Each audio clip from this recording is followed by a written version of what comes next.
let me just introduce our speaker today. It's Shoken Winecoff Roshi. I'm sure you all have seen him speak at Dharma Field before, and if you haven't, you're in for a treat. Shoken is the founding teacher and abbot at Rumanji Zen Monastery in Dorchester, Iowa. He is a Dharma heir of Diamond Katagiri Roshi, who is the founder of the Minnesota Zen Center, Zen and Meditation Center, and who is also Stephen Norm's teacher. Shoken practiced with Katagiri in Minneapolis from 1976 until Katagiri's death in 1990. And he also received, this is Shoken now, formal training with Iko Narasaki Roshi and Tsugen Narasaki Roshi in Zuyoji Zen Monastery and Shogoji Zen Monastery in Japan for 3 years from 1989 to 1992. And since that time, he's been establishing the Soto Zen Monastery, Rumanji, in the Midwest, down in Dorchester, Iowa. And if you haven't been there, it really is a beautiful space. I still haven't sat there. I'm looking forward to doing that. It looks like a wonderful place to sit. It's situated in a beautiful part of the country. So I recommend you visit if you haven't. And with that, I will turn this over to you, Shoken. Okay, thank you, Steve, for your introduction. Yesterday, I called Steve Hagen there. Hello, Steve. And Norm, greetings. Good to see you at least on screen. Anyway, we had a great talk. Norm and Steve and I grew up in the same neighborhood, more or less, you could say, grew up, in our adult life. And Minnesota Zen Center was, Katagiri Roshi was a pivotal point, I think, in many of our lives. So, and he continues, I think, in many ways. This morning, I'm thinking about giving a talk about the basic practice of Zazen. Katagiri Roshi says it is the heart of the Buddha's teachings. So to introduce that, I want to share the story that one of our priests that I ordained told, and she wrote this story. Her name is Kaylin McAllister.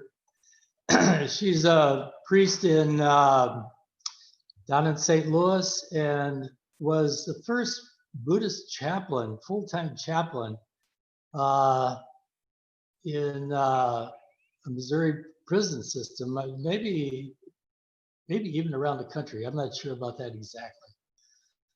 But she had responsibility for 1,500 prisoners, and then retired several years ago, and now she's opened a bakery called Laughing Bear Bakery.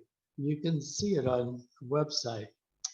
And in that bakery, it is a bakery for citizens who are coming out of prisons and have difficulty finding jobs because you have to check a little box that uses a label felons.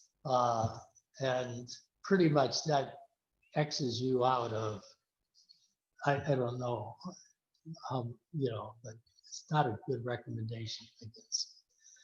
So anyway, she opened this bakery for that population of people coming out of the prison. And and also, okay, that's just a little background in Kaylin. So this is a story that she told me, and I had heard it a couple of years ago, and she kind of wrote it up. Let me just read parts of it, because I think it really speaks to Zazen and what Zazen's about. So she says, when I first started going into a prison to share Buddhist practice, I was at a prison up in Bowling Green, Missouri.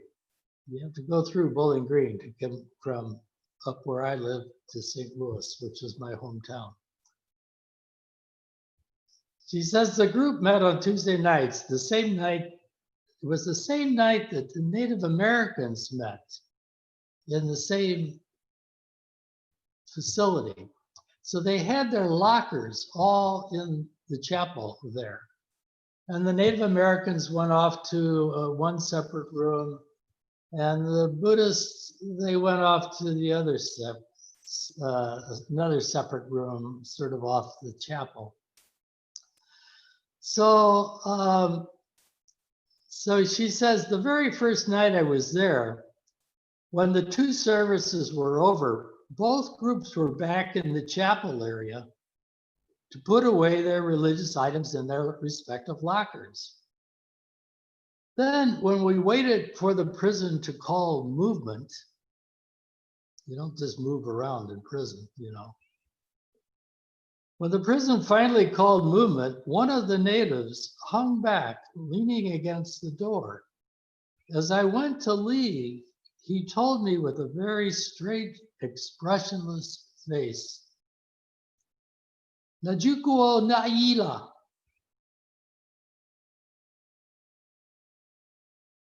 I turned to him. I said, "I'm sorry, sir. I don't understand." But she said, his face remained expressionless and he said nothing more. So I left. So week after week, the same thing happened. He would kind of stay until the other prisoners, you know, were out. And then he was like coordinator maybe for that group. I don't know. But he said, "Najuko Naila." Yeah, nothing changed. No expression. He just said, "Najuko Naila." So this bug, Kalen, what is he saying week after week? And then a native friend of hers started wanting to volunteer. I'm going to make this long story short here. To also come to the prison. And she met with the Native American group. And Kaylin had her Buddhist group. So that time, when they left, the same prisoner said, "Nakukujo Nahila." And then Kaylin finally said to her Native American friend on their way home, "What was he saying?" So then this is her. He says she said she was so excited that she could finally ask somebody. So then her friend looked at her with a slight frown and said, "I don't know what he said. He's Apache and I'm Shawnee. And our groups were from different parts of the country, so we never communicated." So she said, "I have no idea what he said." So then Keelan said, "Oh no." Anyway, then a couple of weeks later, her friend comes back and says, "I think I know what he's saying." Kaylin said, "Wow, what?" And then she said, "He's kind of wishing you a safe journey home. He's saying, don't fall off your horse." Kaylin, she just like, it just really, so it was like, oh my gosh, it was so nice. Don't fall off your horse, you know, like, take care of yourself, and, you know, have a safe journey. So then Kaylin said, "You know, I started thinking that," he said, it's like, she said, "Can you, what is that? she says, can you just stand up? Can you just ride the horse of every moment? Can you just stay on the horse no matter what you are facing? And then she said, Zen practice is like that. That is Zazen. We say Zazen is non-thinking. Kalen, Dogen Zenji says, what is the heart of Zazen? Sit up straight. Tuck your chin in. Lips and teeth both shut. Sometimes your jaw is falling open in your mouth, but lips and teeth both shut. You know, put your thumbs, just thumb tips touching.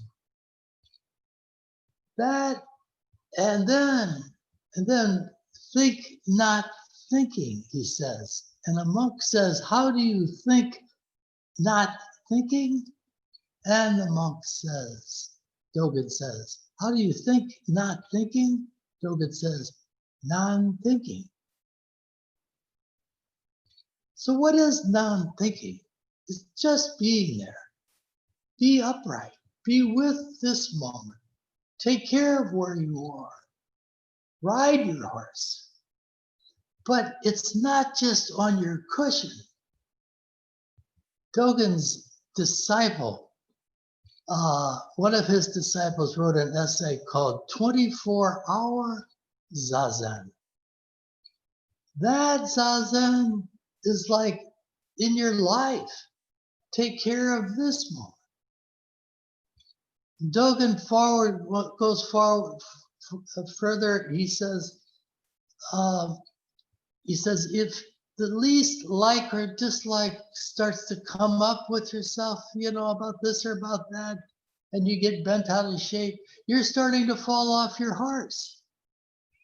But Dogen says, the least like or dislike, your mind is lost in confusion. Okay, confusion is a translation. It's not just intellectual confusion. We can get really blown off your horse when things don't go your way. We're in the midst of pandemic infection. The numbers are out of control, you know, through the Midwest. Where are we? So how do you stand up in where you are? No one likes to be quarantined. The quarantine is to be in one place and ride that horse and take care of moment as it is. The other day, I was polishing brass candle followers. Brass candle followers at Ramanji have not been polished since we started 20 years ago. But it just jumped out at me, you know, like, this is my horse for that morning, you know. It was like, I was blowing the candle out, and the thing looked green and scuzzy, you know, like, you know, brass does after 20 years, maybe. So, you know, take care of where we are, you know. It's like, we're always trying to arrange life to go our way. We all seek comfort. We all seek security. We all seek freedom. But where is true freedom? That quality is, can you rise up and stay upright on your horse and ride through whatever situation where you're encountering? That quality is the practice. Katagiri Roshi says, we make a toy out of Zazen because I like to get something out of Zazen. Like any other toy we have, you know, I like to get something out of, you know, a new car or a vacation, or, we make a toy out of Zazen, looking like, what can I get out of it? There was a famous Zen master about a generation or two generations prior to Katagiri Roshi, His name was Kodo Sawaki. He says Zazen is good for nothing. Like, don't make a toy out of it. Zazen is sit up in this moment that, whether you sat virtually or not, we did here, but it's like, what is that Zazen? It's a sit up in that moment on your cushion. Your cushion is your saddle, so to speak. But it's not the only horse you ride. You ride the horse of everydayness. That is your cushion. Can you sit up and deal with your day's day? That's why Katigiri Roshi very simply says, when it's time to get up, get up. And when it's time to eat your breakfast, eat your breakfast. And when it's time to wash your dishes, wash your dishes.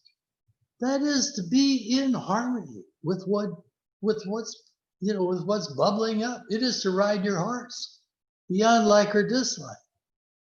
That quality is the practice. So that, I think Zazen is the core. Zazen is like teaching us, I think. Maybe this is making it a toy. But, where is silence? There's a great little chapter here in Katigiri Roshi's book called Returning to Silence. He says, if we use Zazen as a toy, it is not real Zazen. It is just toy Zazen. When Zazen becomes a toy, we're lost when things don't go the way we want them to go. So, but it is a kind of coming to one place. The core of Zazen is non-thinking. Like, get beyond whether I'm getting something out of this. Get beyond whether, I really like this. This is really great. It's silence. It's really cool. People come to Ramaji and they say, oh, how quiet it is here. Really?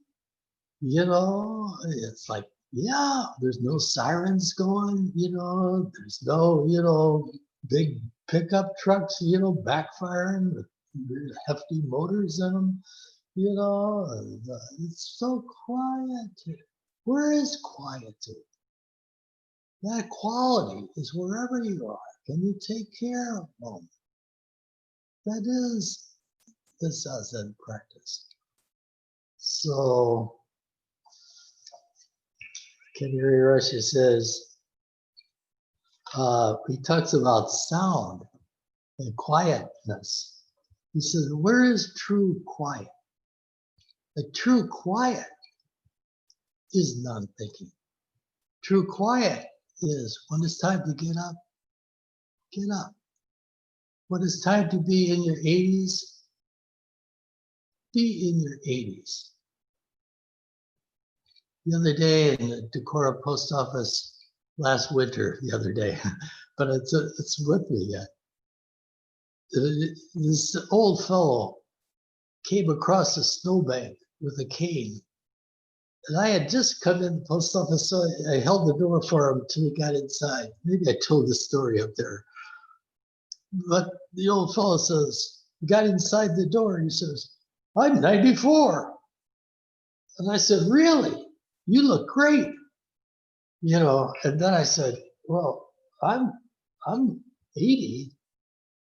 But he says, that's just a puppy dog, it's like, you can do it. He kept saying, I says, I live alone, he says. And then he said, you can do it, And I believed him. He was really there. What is that quality? It's quality of being alive wherever you are. It is to ride your horse, not just on a Sunday calm day, but when it's sleeting and raining, or, maybe you should get, find shelter and not be riding your horse. But anyway, Katagiri Roshi talks about quietness, returning to silence. So that quietude, he said, is the core practice of Buddhism. It's not a means to an end. It is being one with vastness of universe. In those moments of non-thinking and uprightness, posture, you are just there. That quality is what, we're called on. If we want peace, if we want happiness, that quality is what's called on in our everyday life. That's why Dogen in the Fukan Zazengi, the first thing he wrote when he came back from China, he said, it's a matter of everydayness. It's not just on your cushion, trying to attain something. This is what he got from a Soto Zen lineage, and why he really, exclaimed, the merits of that Tendo Dojo in China. And he really was preserving that quality of to be alive in moment, wherever you are. So Katagiri Roshi says, you have to know no sound when he talks about returning to silence. What is no sound? So he says you have to know no sound, because no sound is your nature. What does he mean by that? No sound is your nature, meaning, who are you? You can say, oh, well, I am, the whole universe, and and it's all kind of interconnected, interpenetrated, interwoven, and here I am. So this is kind of the relative reality, that you can see, hello, I can see you, but it's more than a relative reality. It's like Dogen says, you are not it. It is you. That no sound is vastness of universe. You can't pinpoint the molecule, because every molecule is also, it is not a molecule. It is no molecule. It is the vastness of universe. So can we stand up in the vastness of existence? It's not we standing up. It's like, can you just be non-thinking, one with vastness of existence? It is to ride your horse. It is the practice. It is returning to silence, where there is no zazen, or excuse me. Well, you could say no zazen. It is no sound. So anyway,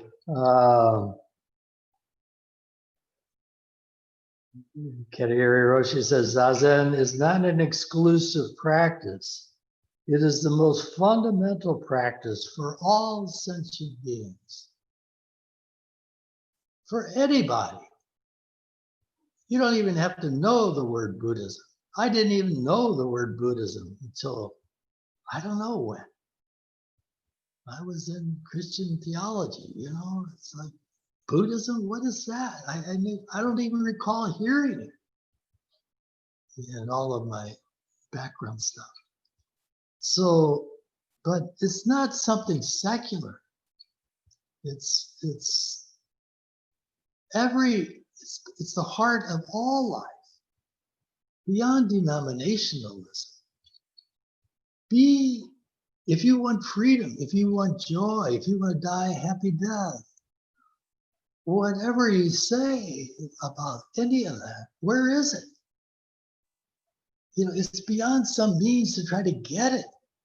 Like, just be with what is. Beyond, it's like that quality is non-thinking. It is not reacting to like and dislike and then being, blown off your horse because it didn't go your way, and it wasn't what you planned. We all get knocked and fall off our horse, I mean, everydayness includes that, But where do you go from there? Get on the horse of being, in the dust. Anyway, that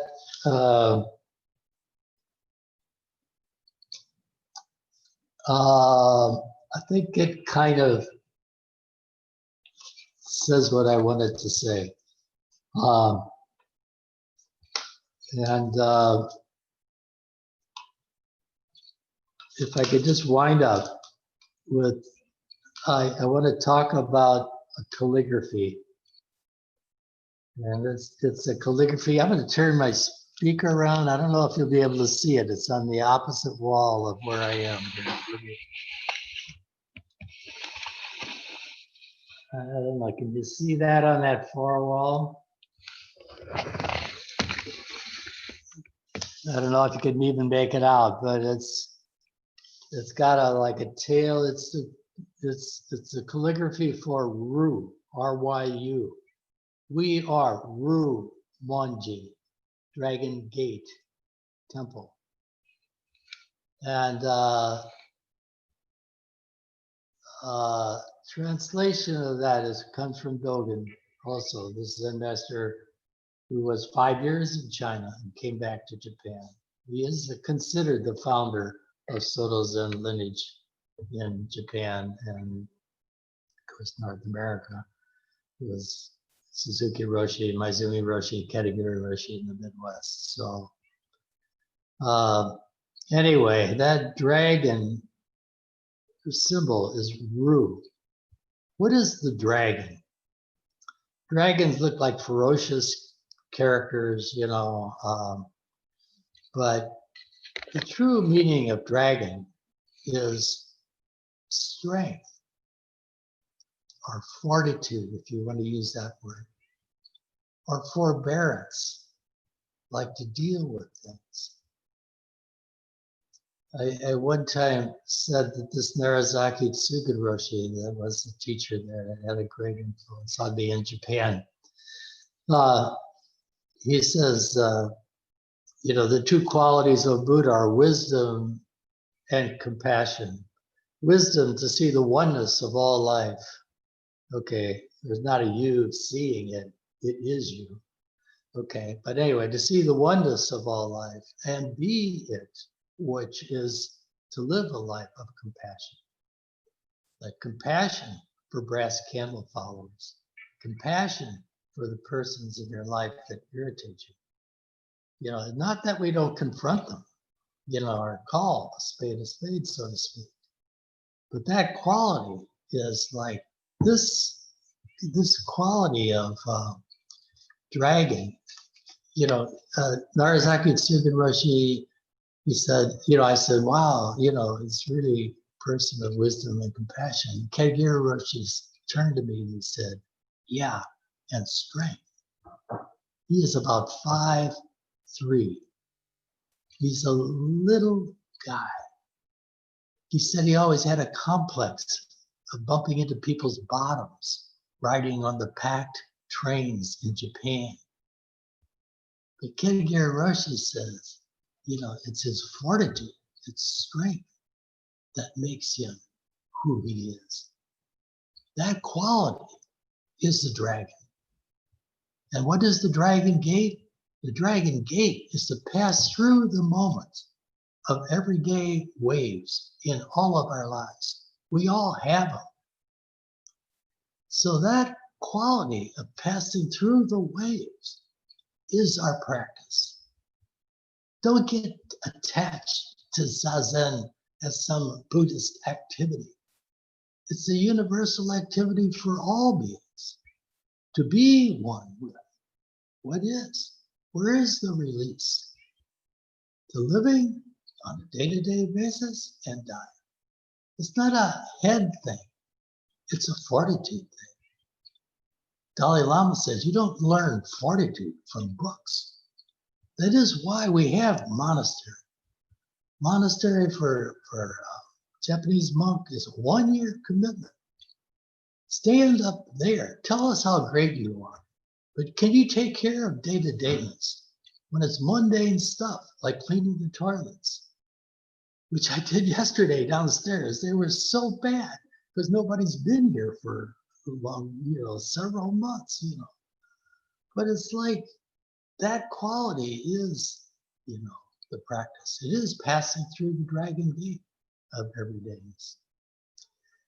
Anyway, let's let it stop there. Excuse me for going on, but you asked for it. So anyway, thank you, Steve, for reaching out, and Steve Hagen and Norm too. So yeah, I don't know what your time limits are or structure, but if you want to have a little discussion, please do. I'm in for it. Okay, good. Yeah, we're in for it too. It looks like we do have a question here. Shoken, Mike, if you want to unmute yourself. Hi, Shoken. This is Mike. I just wanted just a comment, really. I want to congratulate you on your talk. I think the topic is timely. That's always the challenge for me, is to stay on my horse. And so I want to thank you because your talk offered me encouragement. Far out. And you offer me encouragement. Thank you. Oh, you're welcome. Good. Very cool. Keep on trucking. I will. Okay. All right. Beautifully put, by the way, the way you talked about staying on your horse. It was great. Yeah, it's kind of a native symbol, it's true for everyone, Yeah. It's all of our calling. So. Yeah. I'm reading Suzuki Roshi's book, and he mentions a few people who went to, in San Francisco, they went to Japan to study, and they had a real tough time at the monasteries there. I was just wondering what your experience is, and then I was just thinking of the parallels of all the difficulties that we have nowadays with COVID and the different challenges, and how that relates to what you're speaking of in terms of resilience. So it's kind of a scattered question. I don't know. Yeah, I hear you, Jed. Katagiri Roshi's idea, 5 years after he arrived in Minneapolis, there was just a handful of people that he established. He bought 280 acres of land to establish a monastery. He speaks about that specifically. And people thought, well, it's kind of like a retreat center. Well, yeah, it is, but Suzuki Roshi did the same thing with Tassajara. Maizumi Roshi, they have, where people did retreats. Anyway, there is a cultural gap there. Japan culture, I felt, was very patriarchal. It felt like going back in the 50s, but still, this was Katagiri, for me, it was Katagiri Roshi's, it was almost like a dying wish. He was sick in bed on his futon. And he said to me, Shoken, what about going to Japan for a year? And I thought, wow, that'd be cool. I was kind of into Eastern cultures and humanistic, things and all the New Age stuff. I said, but I don't know Japanese. He said, it doesn't matter, just go and taste the root. So that's what I did. And when I went, I just, I knew it would be somewhat different. I didn't know how different, but it was like, I really felt, those young monks I saw, they didn't get away with very much at all in some ways. Yeah, there was, having a beer after hours sometime, and, I mean, it was like, whoa, I didn't know this was happening, but basically, people were held accountable. Like, take care of where you are. Don't leave a pile of leaves in the front yard for tomorrow. Clean them up. Get what needs to get done, get it done. So that kind of emphasis on everydayness. And also, there's no freedom. Just follow the schedule is really the rule of monastery. Just follow the schedule. Don't tell me how great you are or how many ideas you have or whatever. Just follow the schedule. So it's a great quality because we run into our own ego, about trying to arrange our life. We all do it. I do it. Everybody does it. We want to arrange it our way, and just follow the schedule. It seems stupid sometimes. And corresponding with this prisoner who's doing a life sentence. What is his life? Just follow the schedule. One time he wrote me, he said, this place is beginning to get to me. He's been 40 years in prison serving a life sentence. But, this, it's starting to get to me, he says, yeah, all of our lives start to get to us sometime, like, we should go for it. We should go for our ideas. We should go and follow our lives. I'm not talking about wearing hair shirts, but the training. People said, how could you learn about Buddhism going to Japan? You didn't even know Japanese. It's not about dogma. It's about seeing this and that and that and this and take care of it. Not just seeing or looking at it. Oh. That is the practice. So that's what Katagiri Roshi wanted to establish in this country because it is a cultural leap. For people to expect Americans to go to Japan, it's, it's 12 hours for one thing, it's, $2,000 to fly there, So that was, Hokyoji, Umanji, Tassajara. Anyway, I think that's why I'm doing what I'm doing, So, excuse me, that's if I'm catching the gist of what you're asking. Yeah. And, I try to make it as user-friendly as I can, I mean, I'm not into, wrapping people's knuckles or things like that, But, by the same token, like, hey, if you want to be here, then get here and be here. Don't just be here half, the other word. Sort of, while I was in Japan, I could say I have tasted Japanese people's great love and who they are and, thousands of years of culture that we don't even have a glimmer of. So there is so much to be learned by going to Japan, if that's in someone's spirit or means or whatever. But you've got to want to be there, and, because it's not a piece of cake. So anyway. Thanks, Shoken. Okay. You're good, judges. Good to see you both. All right, Shoken, I have a question through chat from Ellen, and she's asking, she says, I've benefited from Zazen. Is that a problem? No, I benefit from Zazen too, and I benefit from yoga, and I occasionally benefit once a year by picking up some golf clubs. But like Mark Twain says, golf is a good walk ruined. So I benefited from golf primarily because the universe has its own say. But anyway,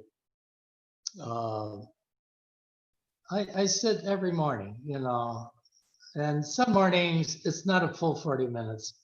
If I'm here, maybe it's 20 minutes, but mostly it's 40 minutes. But I think for home practice, 20 minutes is really great. You can build that into your day. It's a good thing, morning or evening. before your day gets whipped up or before you go to bed. But, and those days, I mean, I can feel more, how should I say, more, I'm riding my horse more steadily. I'm more present. I'm less compulsive. I mean, I still like a big cup of coffee in the morning, but still, that winds me up till at least 11 o'clock. But still, my day is a little bit more under control, I would say. I'm with it a little bit better. Sure. So there's benefit, and I could make, Kage Roshi uses the word toy out of it. Like I'm saying, yoga also could be a toy, but it's also a way. We talk about the Buddha way. So that way is wherever you are, can you be there? So that's beyond benefit. Like, where's the benefit of this?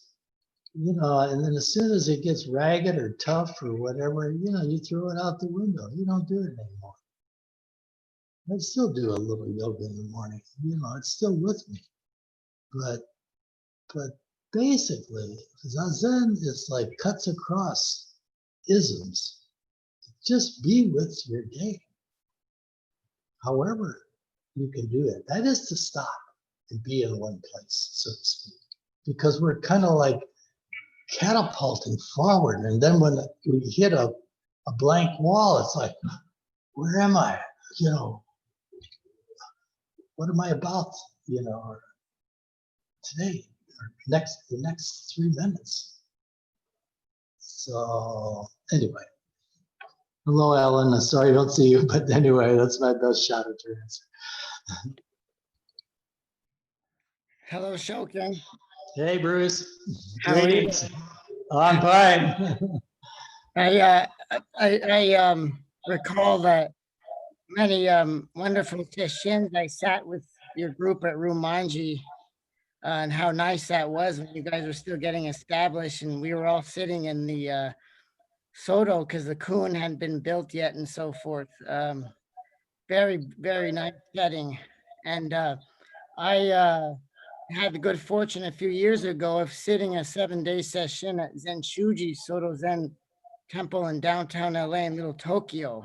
Yeah, I know it. Yeah. Yeah, and when I was there, I couldn't help but think of you. And Reverend Kojima, you probably know him. Yeah. And that was a wonderful experience, and sitting with the platforms. Those are really nice. Yeah. Getting up and down and celebrating Rohatsu. And I kind of resonate with the exchange of culture that you did it and pioneered at the times that you were in Japan. And I'm from East LA. That's where Zen Shuji is. And it was interesting sitting there with the Japanese Americans who had been through World War II and the internment camps, and they still shared their culture with us. And they got on their horse and survived that discrimination. And Katagiri, they said he had come through there, Mayuzumi and Suzuki Roshi, and just the rich heritage of that temple. It really inspired me. And for you to have reached out and gone to Japan the way you did, that's inspiring. And it made me realize, I remember there was a Japanese American woman there that said she knew the east side of LA quite well. And I knew what she meant. My people had gone through a lot living in East Los Angeles and what had happened to Chicanos in LA, and but still finding joy and peace in that. And so had the Japanese Americans, and they shared karate with me and judo, and always were so welcoming of me in their dojos. And because of that, that led to what has now been decades of Zen practice. Wow, very cool. And I thank you. And they'd been to prison, and the way you're sharing Zen with people in prisons, and it's all wonderful. Yeah, it is. I mean, we can draw inspiration from people, all over the planet and through history who you know, stood up or got back up on their horse, you know, or whatever, you know. And Zen Shuji, you know, was the first Japanese monk who came to America. They're celebrating their 100th anniversary in 2022 here, coming up. So it was 100 years ago that Soto Zen learned, and that monk was sent to take care of the Japanese population who had migrated into America before the war. So I saw his statue, and it's in that beautiful garden they have there, and yeah, right. I was just in awe. You know, Yeah. who would have known he would have had such an influence on both of us, you know? Yeah, yeah, right. So keep on trucking. Yes, Nice to see you again. you too. I hope to have a chance to maybe go up to Rio Manji when things clear out and sit with you again. Yeah, I hope so. Very cool. Yeah. Thank you. Thank you, Shoken. Catch you all later. Yeah. Thank you.